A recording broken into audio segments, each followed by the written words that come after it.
নমস্কার, কেমন আছেন সবাই? আশা করি সবাই খুব ভালো আছেন। জয়ন্তী ডেলি ব্লগে আপনাদের সবাইকে স্বাগত। আগের দিন জামাই ষষ্ঠী ছিল, তাই বাপের বাড়িতে এসেছিলাম। বর আসতে পারিনি, বরের ভীষণ কাজের চাপ ছিল, তাই ও আসতে পারিনি। আমি আর আমার ছেলে এসেছিলাম, আর দিদি, জামাইবাবু, দিদির মেয়ে, ছেলে, বোন, ভগ্নিপতি এরা সব তো এসেছিল। বিকেলবেলা সবাই মিলে বসে জমিয়ে আইসক্রিম খাওয়া হচ্ছে। এখন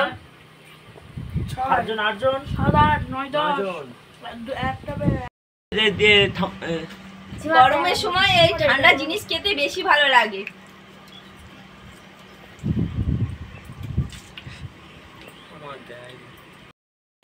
সন্ধে হয়ে গেছে, এবারে সব রান্নার জোগাড় করতে শুরু করে দিয়েছি।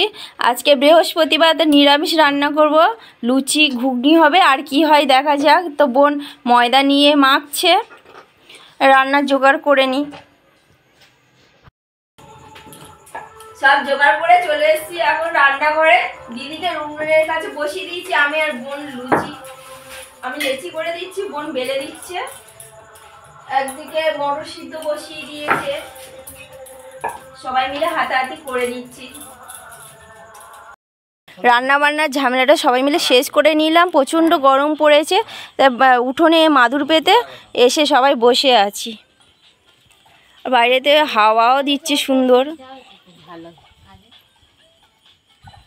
বোন পলাগুলো নিয়ে এসছে, দেখা দেখি করছি এখন বসে বসে। পলাগুলো ডিজাইন হালকার ওপরে বেশ সুন্দর লাগছে। এই একটা সবাই মিলে একসঙ্গে রাতের খাবার নিয়ে উঠানে চলে এসেছি। পিকনিকের মতো সব খাবার নিয়ে একসঙ্গে বসে খেতে বসেছি।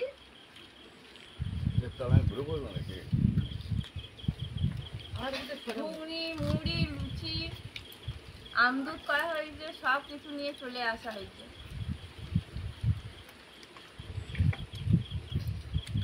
আমি শুধু ঘুগনি খাচ্ছি।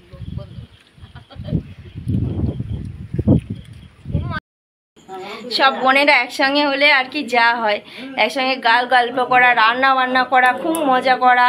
তারপরে খেয়ে দিয়ে উঠতে উঠতে 12টা বেজে গেল। তো এখন সবাই যাচ্ছি শুতে। তো চলো বন্ধুরা, আজ ব্লগটা এখানেই শেষ করলাম। লাইক, কমেন্ট, শেয়ার করে দিও, পাশে থাকা বেল আইকনটি প্রেস করে দিও। টাটা।